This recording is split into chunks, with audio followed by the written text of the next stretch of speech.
JDS BJP ಮೈತ್ರಿಗೆ Siddaramaiah ಕಾರಣ. HDD Kharge divorce, ಅಸಲಿ ಸತ್ಯ ಬಹಿರಂಗ.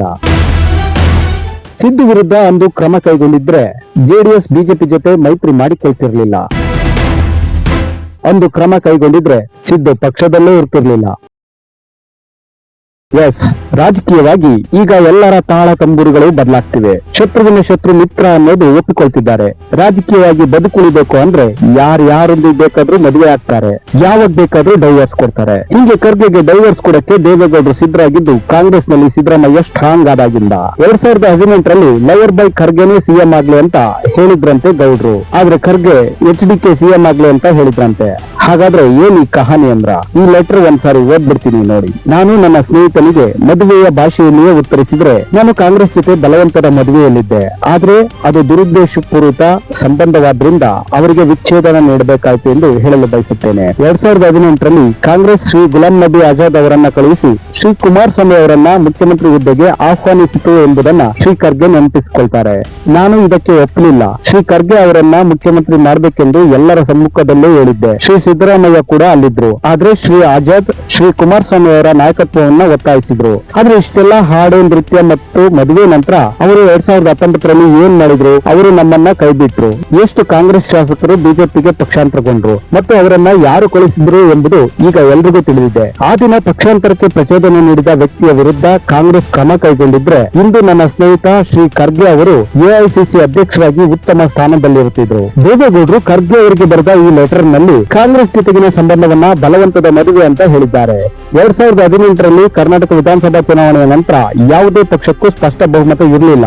ಕಾಂಗ್ರೆಸ್ ಮತ್ತು ಜೆಡಿಎಸ್ ಒಟ್ಟಾಗಿ ಸರ್ಕಾರ ರಚನೆ ಮಾಡಿತ್ತು. HD ಕುಮಾರಸ್ವಾಮಿ ಸಿಎಂ ಆಗಿದ್ರು. ಆದ್ರೆ ಕಾಂಗ್ರೆಸ್ ಒಳಗೆ ಹಲವು ನಾಯಕರಿಗೆ ಅಸಮಾಧಾನ ಶುರುವಾಗಿತ್ತು. 2019ರಲ್ಲಿ ಕಾಂಗ್ರೆಸ್ ನಮ್ಮನ್ನ ಕೈಬಿಟ್ಟಿತ್ತು ಅಂತ ಆರೋಪ ಮಾಡಿದ್ದಾರೆ. ಪಕ್ಷಾಂತರಕ್ಕೆ ಕಾರಣರಾದವರ ಮೇಲೆ ಕ್ರಮ ಕೈಗೊಂಡಿದ್ರೆ ಪರಿಸ್ಥಿತಿ ಬೇರೆ ಆಗುತ್ತಿತ್ತು ಅಂತ ದೇವೇಗೌಡರು ಖರ್ಗೆಗೆ ಪತ್ರದಲ್ಲಿ ತಿಳಿಸಿದ್ದಾರೆ. ಎಸ್, ಇನ್ನೊಂದ್ಸಲ ಈ ಸಾಲ ಓದ್ತೀನಿ ನೋಡಿ.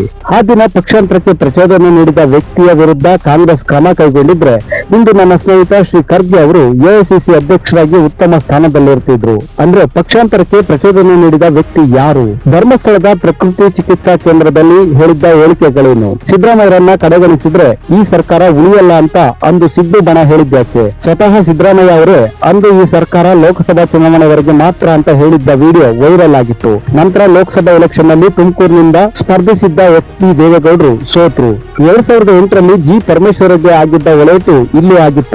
ಇದಕ್ಕೂ ಸಿದ್ದು ಕಾರಣವಾಗಿದ್ರ? ಹಾಗಾದ್ರೆ ಸಿದ್ದು ವಿರುದ್ಧ ಕಾಂಗ್ರೆಸ್ ಕ್ರಮ ಇಲ್ಲದಿದ್ರಿಂದ ದೇವೇಗೌಡರು ಅನಿವಾರ್ಯವಾಗಿ ಬಿಜೆಪಿ ಜೊತೆ ಸೇರಿದ್ರ? ಇಷ್ಟೆಲ್ಲ ಪ್ರಶ್ನೆ ಒಂದು ಲೆಟರ್ ನಿಂದ ನಿಮಗೆ ಕಾಡ್ತಿರಬಹುದು. ಸತ್ಯ ಒಪ್ಪಿಕೊಳ್ಳುವ ಸ್ಥಿತಿಯಲ್ಲಿ ಯಾರೂ ಇಲ್ಲ. ಇಲ್ಲಿ ಪ್ರಮುಖ ಪ್ರಶ್ನೆ, ಯಾಕೆ ಮಲ್ಲಿಕಾರ್ಜುನ್ ಖರ್ಗೆ ಅವರನ್ನ ಸಿಎಂ ಮಾಡ್ಲಿಲ್ಲ? ಒಂದು ಖರ್ಗೆ ಸಿಎಂ ಆಗ್ಲಿ ಅಂತ ದೇವೇಗೌಡರು ಹೇಳಿದ್ರು, ಯಾಕೆ ಖರ್ಗೆ ಒಪ್ಪಲಿಲ್ಲ? ಶ್ರೀ ಗುಲಾಂ ನಬಿ ಆಜಾದ್ ಮತ್ತು ಸೋನಿಯಾ ನಡುವೆ ಏನ್ ಮಾತುಕತೆ ಆಗಿತ್ತು? ಸಿದ್ದರಾಮಯ್ಯ ಇಲ್ಲದೆ ಕಾಂಗ್ರೆಸ್ ಹೇಗೆ ಅಧಿಕಾರಕ್ಕೆ ಬರ್ತಿತ್ತು?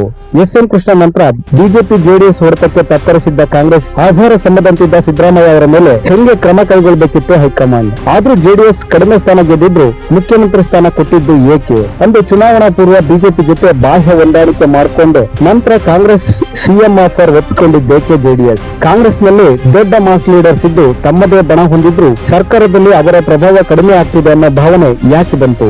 ಒಳ ಜಗಳ, ನಾಯಕತ್ವದ ಕೊರತೆ, ಪಕ್ಷದ ಮೇಲಿನ ಹಿಡಿತ, ಈ ಎಲ್ಲವನ್ನೂ ಸರಿದೂಗಿಸಿಕೊಂಡು ಹೋಗ್ಬೇಕಾದ ಜವಾಬ್ದಾರಿ ಯಾರ್ದಿತ್ತು?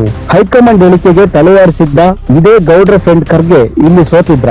ಹಾಗಾದ್ರೆ ಖರ್ಗೆ ಫ್ರೆಂಡ್ ದೇವೇಗೌಡರಿಗೆ ಕಾಂಗ್ರೆಸ್ ಉಳಿತು ಬೇಕಿರ್ಲಿಲ್ವಾ? ಕಾಂಗ್ರೆಸ್ ಜೊತೆ ವಿಶ್ವಾಸ ಕಡಿಮೆ ಆಯ್ತಾ?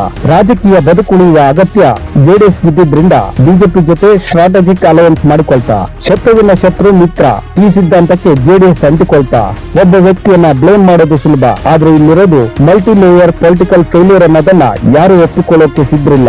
ಆದ್ರೆ ಒಂದಂತೂ ಸತ್ಯ, ರಾಜಕೀಯದಲ್ಲಿ ಸ್ನೇಹವು ತಾತ್ಕಾಲಿಕ, ವೈರಾಗ್ಯವು ತಾತ್ಕಾಲಿಕ.